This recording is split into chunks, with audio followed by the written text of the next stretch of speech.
સમાચાર તરફ નજર કરી અમરેલી જિલ્લાથી અમરેલી જિલ્લાના ધારી તાલુકામાં નગરપાલિકાની કામગીરીમાં બેદરકારીના મુદ્દે તાલુકા કોંગ્રેસ પ્રમુખ રવિ હિરાણીએ સામાન્ય જનતાની સાથે રાખી મામલતદાર કચેરી ખાતે આવેદન પાઠવ્યું હતું। શહેરમાં 2 નંબરના દાખલાઓ, લગ્ન નોંધણી, સ્ટ્રીટ લાઇટ, ગંદકી સહિતની સમસ્યાઓને લઈ રજૂઆત કરવામાં આવી હતી।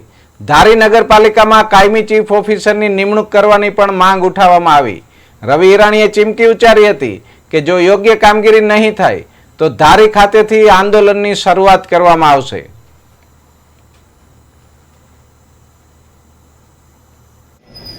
વટહુકમ દ્વારા ધારીને નગરપાલિકા બનાવવામાં આવી છે। 4 પંચાયતો ભેળવી અને વટહુકમથી જે નગરપાલિકા થઈ છે એ નગરપાલિકાના અંતર્ગત આવતા જે પોર્ટલો અને કામગીરી છે એની અંદર સદંતર જે ધાંધિયા ચાલી રહ્યા છે એના વિરોધની અંદર અમે આવેદનપત્રો માટે પહેલાં નગરપાલિકામાં ગયા હતા અને 2 નંબરના મુદ્દાઓને લઈને પ્રાંતની અંદર ગયા હતા।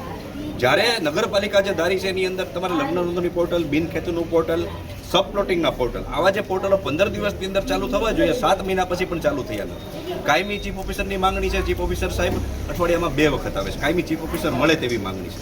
સફાઈને લઈને ડમ્પિંગ યાર્ડનો અમારો મુદ્દો છે, લાઇટનો લઈને અમારો પ્રશ્ન છે કે ભાઈ નવી જ્યાં સુધી પોલવાળી જે આખી લાઇટ ન આવે ત્યાં સુધી જે લેમ્પો છે એ ચાલુ કરાવી અને સમગ્ર ગામની અંદર અજવાળા કરવામાં આવે।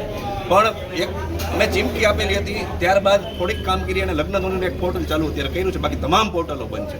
સબ પ્લોટિંગને લીધે ઘણા બધા કામ અટકે છે। પ્રોપર્ટી કાર્ડ કઢાવવું હોય તો પહેલું પુરાવો સબ પ્લોટિંગનો છે, તો પ્રોપર્ટી કાર્ડ નીકળે કે પછી પ્રાંત સાહેબની અંદર અમે જે મુદ્દાની રજૂઆત કરી છે એ 2 નંબરને લઈને કરી છે કે ભાઈ 2 નંબર છે એનું ટેબલ ચાલુ રહે જ। કેમ કે જ્યારે તમે સિટી સર્વે કરો છો 2002 અને 2001 ની અંદર અહીંયા થયો છે, એની કામગીરી આગળ વધી નથી, જેનો પ્રોપર્ટી કાર્ડ નંબર, એના પ્રોપર્ટી કાર્ડ તમે નંબર આપો, બાકીનાનું 2 નંબરનું ટેબલ બંધ ન જ કરી શકાય। બહુ તાકાતથી કહું છું, બહુ જવાબદારીપૂર્વક કહું છું, અને જો કરી શકાય તો તમે બધાય બંધ કરી દો। અમરેલી જિલ્લાની તમામ નગરપાલિકાઓ 2 નંબર આપે છે। આ 2 નંબરનો એક એવો પુરાવો છે જે લોન કેસની અંદર, વારસાઈની અંદર, કે પછી અત્યારે અમુક ધારી ગામની અંદર મકાનો બન્યા છે, મકાનોને 2 નંબર ન મળવાથી એને કનેક્શન નથી આવતું લાઇટનું।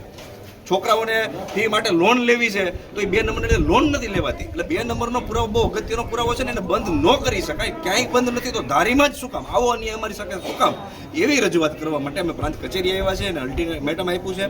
ધારી પોલીસ દ્વારા ધરણાનો અમારો કાર્યક્રમ હતો, એને નેગેટિવ અભિપ્રાય આપ્યો છે કે ભાઈ કાયદો અને વ્યવસ્થા ખોરવાઈ જાય છે, એટલે અમને ગુંડા તત્વોમાં ગણીને અમને આપેલી નથી।